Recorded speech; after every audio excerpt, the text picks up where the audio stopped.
Très bien, les Australiens. En fait, pas seulement les Australiens. Très bien à tous mes patriotes occidentaux, parce que cette nouvelle devrait concerner chacun d'entre vous. Et il est temps de nous féliciter un peu, parce que les choses sont en train de changer. Les choses changent tellement vite que les partis politiques traditionnels n'arrivent pas à comprendre ce qui se passe. Moi, je le savais parce que j'observais le Royaume-Uni de très près. Je suis content que de nombreux Australiens commencent à observer de près le Royaume-Uni. Et nous vivons en fait une révolution politique en Australie que nous n'avons jamais connue auparavant. Je pense que jamais dans l'histoire, probablement pas de mémoire d'homme, mais je pense que jamais dans l'histoire. Nous avons été gouvernés par deux partis politiques depuis que l'Australie est devenue une fédération en 1901. Un parti Pauline Hanson, je suis sûr que vous la connaissez. Jusqu'à très récemment. Elle était en politique depuis presque 30 ans, d'accord. Elle est en politique depuis 30 ans, et jusqu'à l'année dernière, elle était à 6% dans les sondages. D'accord. Pendant 30 ans, elle a stagné à 6%. Elle avance les mêmes arguments nationalistes, mais personne ne les écoute, car cela ne les concerne pas.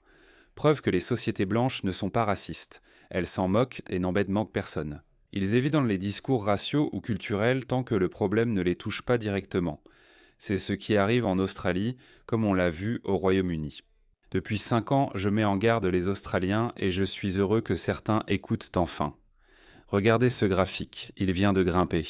Alors que les Verts, pour une raison ou une autre, je dois reconnaître que cette prédiction ne s'est pas réalisée, mais ce n'est pas fini. Je sens que les Verts vont aussi monter en puissance. Cela pourrait ne pas arriver en Australie car nous sommes différents de l'Angleterre. Les Australiens sont plus décontractés et notre société a un haut niveau de confiance. Nous respectons l'état de droit, mais seulement jusqu'à ce que les Australiens remarquent qu'on ne leur donne pas leur chance. Donc, regardez ça. C'est désormais le plus grand parti politique selon les préférences. Voyons ce que cela signifie vraiment. Regardez. D'autres informations de dernière minute tombent ce soir sur un bouleversement politique majeur. Un sondage récent montre que One Nation est désormais le parti le plus populaire devant le parti travailliste en soutien primaire. Comment cela a-t-il pu arriver? Pourquoi cela est-il arrivé? Mais ces gens ne comprendront pas parce qu'ils sont tellement arrogants et odieux. Au fait, la bonne nouvelle, c'est que Anthony Albanese, notre Premier ministre représentant le Parti travailliste, un extrémiste de gauche éveillé, communiste, socialiste, peu importe comment vous voulez l'appeler, il allait de toute façon chuter à cause de sa politique de migration massive. Mais il a en fait accéléré sa chute en rompant une promesse électorale où il avait spécifiquement dit qu'il ne toucherait pas à la déductibilité des intérêts d'emprunt ou à l'abattement sur les plus-values. Il y a une semaine, ils ont présenté un budget et il a, fidèle à lui-même comme politicien et communiste, fait exactement le contraire. Il a dit que vous devrez payer l'impôt sur les plus-values et ne bénéficierez plus de la déductibilité des intérêts d'emprunt. Je ne sais pas si vous le saviez. Ce sont simplement des gens qui possèdent comme plusieurs biens immobiliers parce que les propriétés se déprécient. En fait, c'est le bâtiment qui se déprécie, pas le terrain. Vous pouvez donc inclure cette dépréciation dans votre revenu imposable. Donc si la valeur de votre bien a diminué, disons de 10 000 dollars, et que vous gagnez toujours 60 000 dollars, vous pouvez déduire ces 10 000, donc votre revenu imposable diminue. Vous pouvez déclarer un revenu imposable de 50 000 pour réduire vos impôts. De nombreux propriétaires ou personnes ayant plusieurs biens l'ont fait.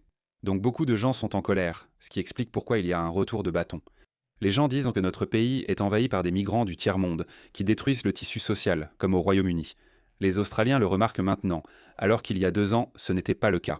Maintenant que je regarde divers militants australiens, des commentateurs de droite qui diffusent des vidéos ou des reportages sur ce qui se passe au Royaume-Uni. Toute l'Australie connaît l'affaire Henry Novak. 2 frères musulmans de Manchester ont agressé un policier, l'un n'a pas été condamné. Les Australiens voient enfin cette justice à 2 vitesses. Donc ces choses se produisent, c'est la raison pour laquelle Pauline Hanson gagne en popularité. Retrouvons notre rédacteur politique Charles Crouchet à Canberra. Bonsoir Charles, quels sont les chiffres? Bonsoir Pete. Un nouveau sondage Redbridge pour l'Australian Financial Review montre que One Nation arrive en tête devant tous les autres partis pour la première fois. Ce sondage a été réalisé à la suite du budget et montre que le Parti travailliste a perdu 3 points. Pauline Hanson en est la bénéficiaire, avec One Nation désormais à 31 seuls, un répondant sur 5 préfère la coalition là-bas. Ces deux-là sont donc nos partis politiques traditionnels, d'accord? Le Parti travailliste et la coalition, qui est ce qu'est la coalition entre les libéraux et les nationaux, qui étaient en tous deux censés être conservateurs, mais comme le balancier penchait train vers la gauche, ce sont tous des partis de gauche. Ils semblent très à gauche et au centre-gauche, c'est pourquoi il était inévitable qu'un véritable parti politique conservateur de droite émerge. Et c'est exactement ce qui se passe. Et maintenant, le balancier revient du côté droit. J'ai donc une courte interview de Pauline Hanson à vous présenter. Elle a été réalisée par Sky News hier ou avant-hier, je crois il y a 2 jours. D'accord. Et c'est une longue interview. J'ai écouté l'intégralité, mais ce passage était le plus intéressant, celui qui, j'en suis sûr, vous intéresse, surtout même si vous êtes en dehors de l'Australie. Cela a suscité une controverse il y a quelques mois quand vous avez dit à Sherry Markson sur cette chaîne « Comment pouvez-vous me dire qu'il y a de bons musulmans » Est-ce que vous maintenez cette déclaration selon laquelle il n'y a pas de bons musulmans aujourd'hui? Elle ne l'a jamais dit. C'est un exemple flagrant de la façon dont les gens déforment les propos. Je vais la laisser s'expliquer. Andrew, remettons cela dans son contexte complet parce que nous parlions de l'islam radical. Et j'ai dit en poursuivant, alors comment peux-tu me dire qu'il y a de bons musulmans si le djihad a été déclaré? Replaçons cela dans son contexte, d'accord? Au lieu de chercher à piéger parce que j'en ai assez, c'est ce que les gens veulent. Et il y a beaucoup de troubles dans ce pays. Et quand je regarde des pays comme la Grande-Bretagne, le Canada, l'Allemagne ou la France, ils ont de sacrés problèmes là-bas. Donc je maintiens ce que j'ai dit. Tu veux parier? 100%. Exactement ce que je t'ai dit. Les Australiens regardent. Les Australiens observent ça. C'est Paris. Les Australiens regardent ça. Ça pourrait être Melbourne ou Sydney. C'est la diversité qui enrichit le peuple français. C'est Paris, la ville de l'amour, devenue une ville de chaos et d'émeutes. On ne voit pas beaucoup de Français. Où sont les Français? Où sont les Français? C'est une expérience ratée. Le multiculturalisme est une expérience ratée et on nous la vend aujourd'hui. Même aujourd'hui, on vante aux Australiens ordinaires que c'est un enrichissement. On vous dit que vous allez être enrichis si vous laissez entrer ces gens. Donc les partis politiques traditionnels, notre ministre des Affaires étrangères actuel, ils ont changé de ton.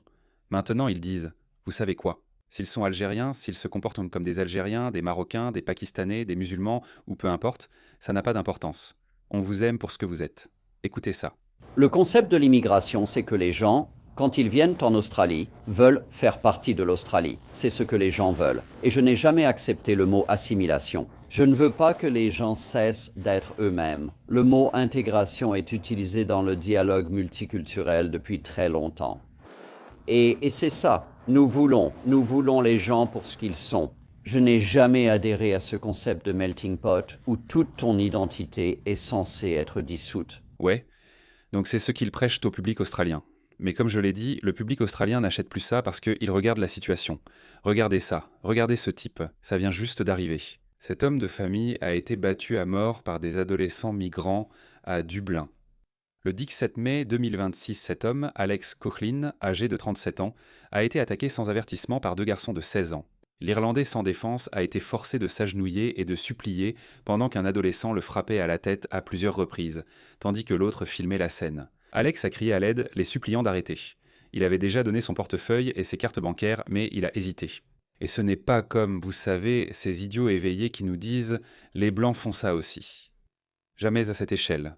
Ils ne le font pas du tout. Les Australiens le constatent aussi. Melbourne, ma ville, est passée d'une des villes les plus agréables à vivre au monde pendant 10 années consécutives à l'une des villes les plus délabrées du monde. Juste sous nos yeux, en l'espace de 5 ans, d'accord ? Et qui sont les principaux coupables? Qui incendie les boîtes de nuit et clubs de striptease? Des gangs du Moyen-Orient recrutent de jeunes Africains pour cela, sans motif d'extorsion. Ils le font parce qu'ils disent bon, que c'est haram, sortez de là. Et aussi, si vous ne voulez pas seulement regarder ça, il y a régulièrement des invasions de domiciles, des jeunes Africains, des attaques à la machette presque chaque semaine. Ça n'arrivait pas avant. Donc vous savez, on ne peut pas changer une société du jour au lendemain comme ça. On ne peut pas. Il y a des gens assez âgés pour se souvenir du bon vieux temps. C'est pour ça qu'elle gagne en popularité. Interdire l'immigration musulmane en Australie? Je veux interdire la burqa, n'est-ce pas? Donc, si des personnes viennent de ces pays et qu'elles sont des islamistes radicaux et que leur idéologie n'est pas compatible avec notre pays, oui, je le pense. Donc, il y a des gens de certains pays à qui j'interdirais probablement d'entrer en Australie. Et je sais que l'ancien gouvernement faisait très attention à l'origine des migrants qu'il faisait venir. Il le faisait ainsi. Et laissez-moi vous dire quelque chose. Les gars, vous n'avez absolument pas à vous sentir coupable. Oubliez les bien-pensants ou quoi que ce soit. Si vous dites d'inclure le Pakistan, c'est un bien meilleur exemple que le Maroc, la Syrie ou d'autres pays. Je suis pakistanais et je vous dis, ajoutez le Pakistan à cette liste. Au départ, le gouvernement pakistanais ou ses responsables pourraient en protester et dire « Regardez quoi ». Je peux vous dire que beaucoup de Pakistanais diront « Eh bien, c'est compréhensible, parce que j'ai grandi dans les années 90, c'était normal. Nous ne détestions pas l'Occident parce qu'il ne nous donnait pas de visa gratuit. Pendant les années 90, dans mes premières années d'adolescence, vers 13 ou 14 ans, j'ai toujours voulu aller en Occident. L'Occident m'a tiré. J'ai toujours été un occidental dans l'âme. Mais c'était très difficile pour moi d'y aller parce que tu es un migrant économique. Tu ne l'es pas. Désolé, ton passeport compte. Il compte pour une raison. Donc les gens l'acceptent. J'ai remarqué que les gens ne s'agitent pas autant que ces soi-disant représentants. Par exemple, dans cette affaire de meurtre sikh en Angleterre, je parlais à des sikhs ordinaires. Ils disaient « Oui, bien fait. Oui, il faut le mettre en prison. Oui, il devrait. C'est leur pays, leur loi. » C'est ce que pensent les gens normaux. Mais ces représentants, comme la Fondation Sikh ou le Conseil Sikh de Grande-Bretagne ou peu importe, ils publient quelque part des déclarations en disant « Non, nous n'aimons pas ça. C'est une attaque contre « Tais-toi, ne laisse pas ça t'énerver ». L'époque où l'on accordait des privilèges spéciaux aux gens, y compris le port de la burqa pour les femmes musulmanes, cette époque touche rapidement à sa fin. Et ne ressentez aucune pitié. Et c'est pour ça que j'aime Pauline Hanson. Elle a du cran et le public australien ainsi que le peuple australien réagissent. D'une seule main. Je serai ouverte et honnête avec les gens. Et je veux vraiment interdire la burqa parce qu'elle est incompatible avec notre culture et notre mode de vie. Et elle ne devrait pas être portée en Australie. 24 pays dans le monde l'ont déjà interdite. Et nous devrions faire de même ici. C'est un pays judéo-chrétien. De nombreux pays musulmans ont aussi interdit la burqa. Pays chrétien où vous savez les valeurs qui en découlent. Bien sûr, nous avons différentes religions ici. Mais pouvez-vous me dire, croyez-vous à la charia? Croyez-vous à l'excision des femmes? Croyez-vous aux mariages multiples financés par le contribuable ou au mariage d'enfants? Les MGF seraient vus comme une cible facile, certains diraient que seules quelques tribus africaines les pratiquent. Même si des hadiths sahih attribués à Mahomet en parlent, ce n'est pas une pratique répandue parmi les musulmans non africains. Mais le mariage d'enfants, les musulmans le défendent ouvertement, avec fierté. C'est contraire à nos valeurs. Oui, tu sais, certains États en Amérique, mais nous ne sommes pas l'Amérique. En Australie, l'âge du consentement est de 16 ans. Vous, au Moyen-Âge, mariez vos enfants à 9, 8 ou 7 ans, ce qui n'est pas compatible avec nos valeurs. Nous n'aimons pas cela, désolé. Beaucoup de musulmans australiens diront que ce n'est pas courant, mais cela existe. Quand vous augmentez en nombre, que se passe-t-il ? Nous l'avons vu au Royaume-Uni, c'est une bénédiction. Les prêcheurs musulmans, les prédicateurs musulmans, ils nous ont beaucoup facilité la tâche. Regardez ça. Je crois que le prophète Mohammed, paix soit sur lui, a épousé Aïcha à 6 ans et a consommé le mariage à 9 ans. Je n'ai absolument aucun problème avec cela. Vous voyez un problème avec ça ? Je ne suis pas intéressé par des si ou des mais. Pas intéressé. Laissez-moi vous montrer ceci. Voici l'Amérique. Lorsqu'il y a des signes de maturité physique, il devient permis pour le mari, selon la loi islamique, d'avoir des relations conjugales ou de consommer le mariage avec son épouse. Et c'est l'exemple du prophète. Paix soit sur lui. Vous savez ce qu'est la puberté précoce? Commencer la puberté de façon inhabituellement précoce. Y a-t-il quelque chose dans l'islam qui empêche, vous savez, un homme d'épouser une fillette de 5 ans qui a commencé une puberté précoce? Un mariage peut être organisé pour un nourrisson, mais les rapports sexuels restent interdits. Un homme pourrait-il épouser une fillette de 5 ans et consommer le mariage si elle a commencé une puberté précoce? Si elle commence à montrer des signes de maturité physique, alors oui, c'est permis. Comme je l'ai dit, Certains croient que l'âge du consentement en islam est 7 ans 9 ans, car Muhammad a épousé Aïcha à cet âge. En réalité, c'est plus grave. Comme il l'a dit, si elle présente des signes de puberté précoce comme des règles prématurées, alors c'est permis.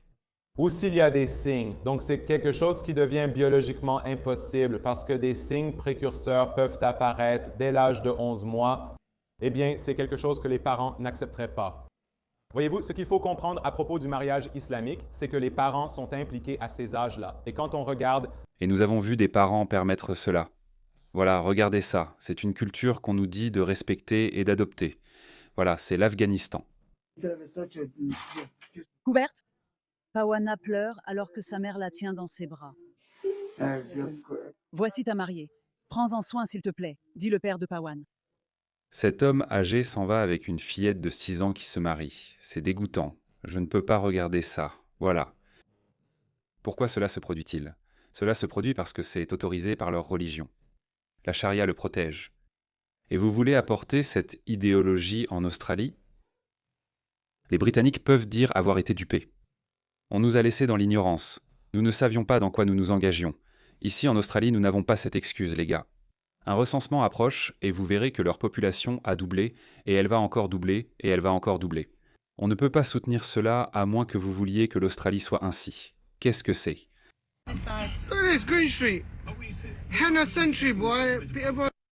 Toutes ces personnes sont pro-charia, toutes.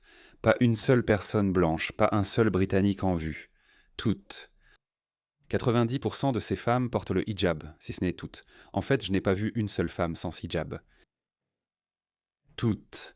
C'est une concentration de femmes voilées plus élevée que ce que vous trouveriez à Lahore ou Karachi ou dans certaines de ces villes modernes du Pakistan. Il y a une plus grande concentration de femmes voilées en Occident. Vous savez pourquoi cela s'est produit? Parce que l'Occident a permis à l'islam radical de prospérer. Les pays musulmans savent à quel monstre ils ont affaire avec l'islam et tentent de le contrôler, comme l'Arabie saoudite ou les Émirats arabes unis, où vous verriez des femmes musulmanes se promener comme ça. 20%. J'ai grandi au Pakistan dans les années 90. Je vous garantis que moins de 5% des femmes que nous voyions dans les rues portaient une burqa ou un hijab comme celui-ci. Donc il y a quelque chose à propos de l'Occident, parce que nous disons qu'ils ont la liberté de religion. Faites ce que vous voulez. Nous leur donnons des subventions pour construire leurs mosquées. Et ce qu'ils disent dans ces mosquées, c'est ce qu'ils disent dans ces mosquées. Et forcer le musulman à adopter leurs valeurs britanniques. Maintenant, nous n'aimons pas votre culture. Nous n'aimons pas vos jeux d'argent, votre homosexualité et votre promiscuité. En quoi l'Australie diffère-t-elle? Nous avons ce que vous souhaitez. Vous voulez accueillir plus de ces personnes? Il ne s'exprime pas seul, il est dans une mosquée en Grande-Bretagne, l'un parmi tant d'autres. Et vos lois faites par l'homme. Non. Nous n'aimons pas ça. Ce que nous avons est mieux. Nous le gardons. Non, merci. Sharia. C'est ce que nous croyons. Regardez ça, j'en ai beaucoup plus. Il se passe beaucoup plus de choses partout dans le monde. Pas seulement au Royaume-Uni. Le Royaume-Uni est le pire exemple parce qu'ils se sont pliés en 4 plus que n'importe qui. Regardez ça, ceci, c'est l'Amérique. Les chrétiens d'aujourd'hui sont des idolâtres affichés. Ils insultent Allah en disant qu'il a un fils. Donc votre croyance que Jésus-Christ était le Fils de Dieu, ils présentent cela comme un blasphème pour justifier leur haine envers les chrétiens et aussi envers les Juifs. Mais les Juifs sont de toute façon simplement détestés. Le tout premier problème que je vois en Amérique, christianisme, ne prenez pas les Juifs et les chrétiens pour des amis proches.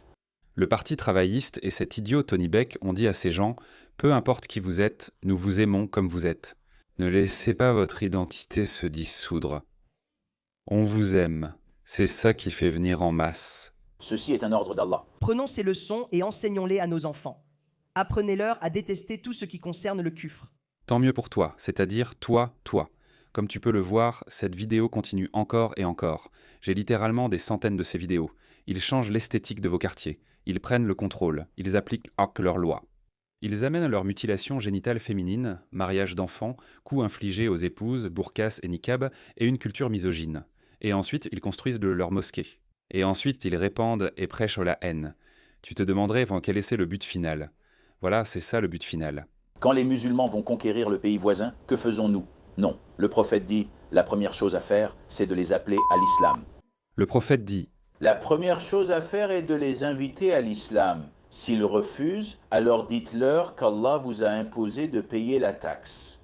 En échange, lorsque l'ennemi vient attaquer votre pays, vous ne combattez pas. Nous, les musulmans, vous protégeons. Ils ne peuvent pas se battre parce qu'ils craignent que vous ne preniez les armes contre eux en échange de la jizya, subhanallah, pour si peu d'argent? Oui, ce n'est pas peu. Cela peut aller jusqu'à 50%. Muhammad a imposé une jizya de 50% aux Juifs de Khaybar. Et vous profitez de rester chez vous, dans votre pays, et de vivre votre vie normalement, mais le pouvoir appartient à la charia. Donc, vous n'ouvrez pas de boîte de nuit, vous ne commettez pas de fornication. S'ils refusent, alors nous devons combattre. Et si nous vous combattons, alors nous vous capturons. Vous devenez nos esclaves et nous prenons votre terre et vous subissez cela parce que vous refusez. Je vous propose 2 bonnes options pour les 40 à 50 prochaines années quand les musulmans seront aussi forts qu'ils le devraient. Dans les 40 ou 50 prochaines années, c'est leur plan, les gars. C'est leur plan. Il vous l'annonce ouvertement. Et nous avons Tony Burke et Anthony Albanese, le pire Premier ministre. Mon Dieu. On ne peut pas assez détester ces gens. Désolé. Pour mon discours politique, appliquez votre haine sur moi.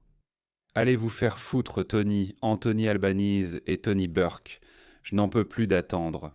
Je danserai quand vous serez virés du gouvernement. Malheureusement, il nous reste encore 2 ans. Je n'ai jamais attendu une élection avec autant d'impatience de toute ma vie. Laissez-moi finir les commentaires de Pauline. Est-ce que c'est bien? Voulez-vous voir du terrorisme dans nos rues? Parce que c'est cette idéologie que nous avons introduite dans ce pays. Je ne vais pas reculer là-dessus. Je ne veux pas que l'Australie devienne comme la Grande-Bretagne. Tu vois, ils regardent tous. Nous regardons et savons ce qui se passe. Elle me suit sur Twitter, j'espère qu'elle m'a aussi regardé.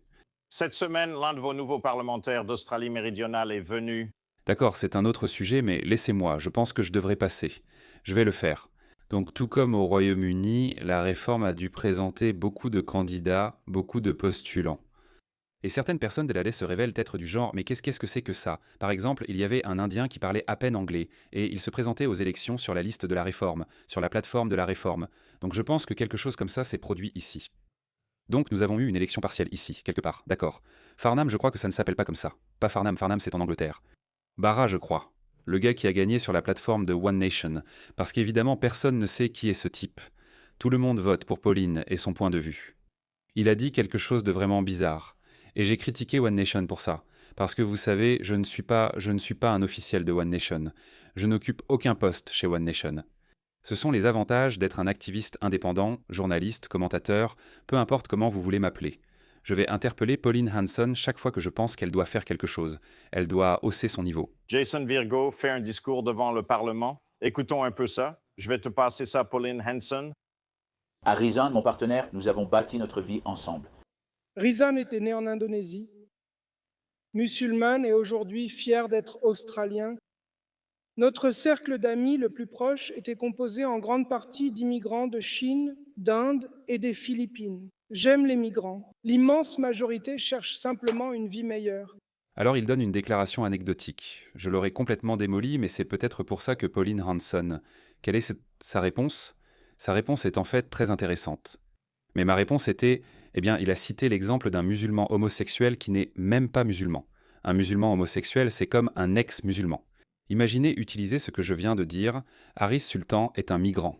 C'est pourquoi la grande majorité des musulmans qui arrivent veulent juste vivre comme Harris. Quoi? Non, Harris Sultan ne représente pas les musulmans. Tout comme ce musulman gay, un musulman gay qui vit avec un homme blanc homosexuel, cela ne reflète en rien la communauté musulmane, où que ce soit dans le monde. Je me fiche de son origine, même s'il vient de Turquie, le pays musulman le plus libéral. Donc il choisit...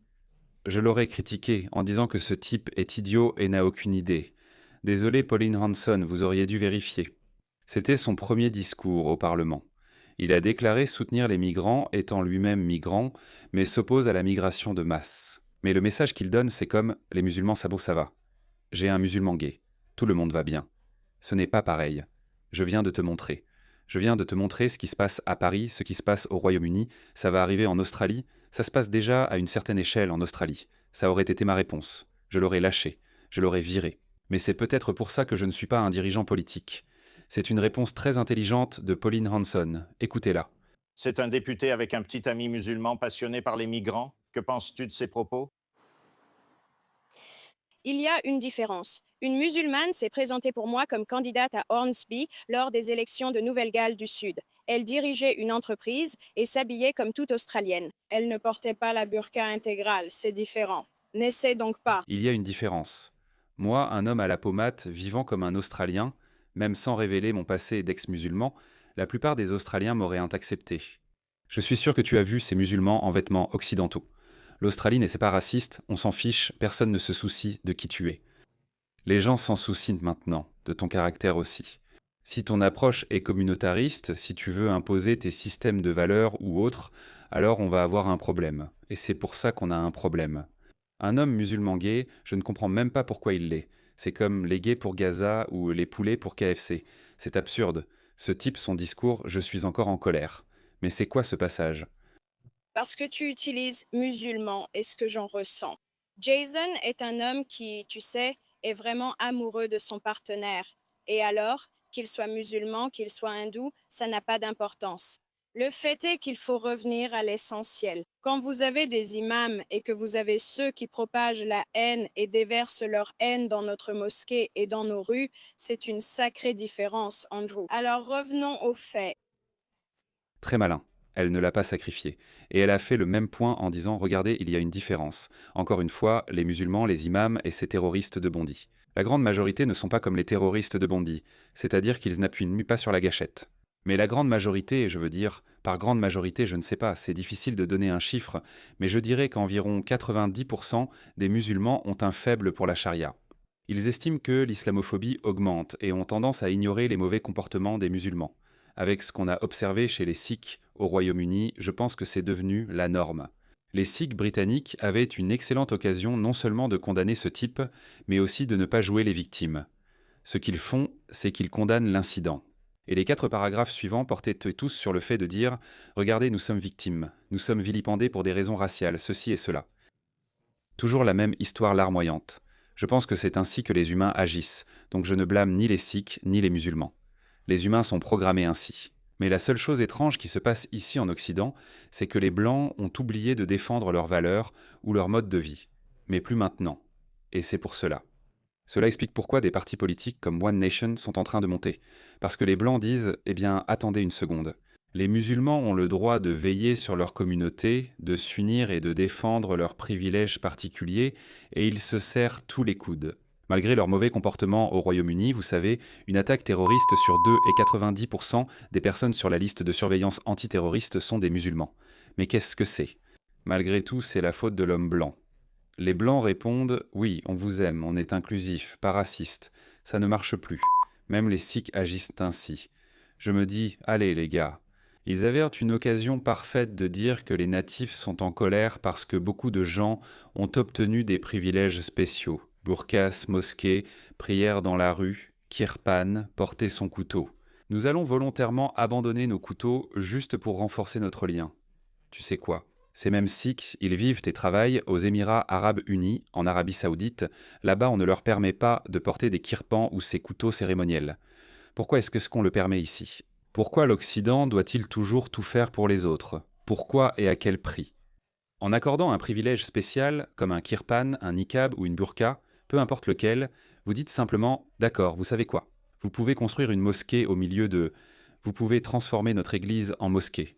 Chaque fois que vous leur donnez quelque chose, vous perdez quelque chose. Ce n'est pas comme si cela ne vous affectait pas. Je l'ai déjà dit. Beaucoup d'entreprises australiennes de poulets comme Ingham, RSPCA. Il y en a quelques autres. J'ai fait un tweet à ce sujet. Vous savez quoi ? Leurs grandes boîtes ont halal écrit dessus, de grandes boîtes qui vont dans l'entrepôt, qui viennent de l'entrepôt et qui retournent dans le congélateur. Les petits paquets de ces grandes boîtes n'ont pas halal écrit dessus. Je le sais depuis longtemps, mais les gens s'en fichent. Les Australiens s'en fichent aussi. Encore une fois, c'est juste pour appuyer mon point de vue. Vous pouvez penser qu'ils sont halal ou font du halal, cela ne me dérange pas. En fait, ça m'affecte parce que votre moralité, la moralité occidentale, vous a amené au point où vous avez décidé que vous n'alliez plus avoir de pratiques barbares et que vous n'alliez plus traiter les animaux de la même manière qu'à l'époque médiévale. Mais parce que vous avez décidé d'accorder des privilèges spéciaux aux musulmans, vous avez abandonné l'une de vos propres valeurs. Vous avez piétiné le militantisme de tous ces défenseurs des droits des animaux qui ont forcé le statu quo à étourdir l'animal d'abord, puis à l'abattre. Mais quand il s'est agi des musulmans, pour leur accorder des privilèges spéciaux parce que, vous savez, vous n'êtes pas raciste, vous avez dit « Vous savez quoi ? On va fermer les yeux. On va piétiner nos propres valeurs. » La même chose se passe avec les burqas, les hijabs, les niqabs, les espaces réservés aux musulmans, les salles de prière. C'est la même chose. Vous pensez peut-être que cela ne vous concerne pas, mais chaque don vous fait perdre une part de vous-même, de votre civilisation. Ensuite, vous vous demandez pourquoi votre mode de vie est menacé. Il est menacé car vous n'y avez jamais fait attention. Vous ne vous en souciez pas, même lorsqu'ils ont exigé des privilèges spéciaux. Cette histoire de kirpan, ce couteau cérémoniel que les Sikhs sont autorisés à porter, a été autorisé par les conservateurs au Royaume-Uni. Donc plus de privilèges spéciaux, les gars, et c'est une bonne journée pour l'Australie. Je pense que Pauline Hanson a encore beaucoup de chemin à parcourir. One Nation a encore beaucoup de chemin à parcourir. Nous aurions encore besoin, à l'endroit où nous en sommes actuellement. Pour que Pauline Hanson puisse former un gouvernement, elle aurait besoin de la coalition avec la coalition. Mais je pense que 2 ans, c'est encore loin. Et ce gouvernement travailliste, woke, socialiste et gauchiste, ils vont faire erreur sur erreur sur erreur. Et je serais surpris qu'ils soient même à 20% en 2029. Pardon, en 2028.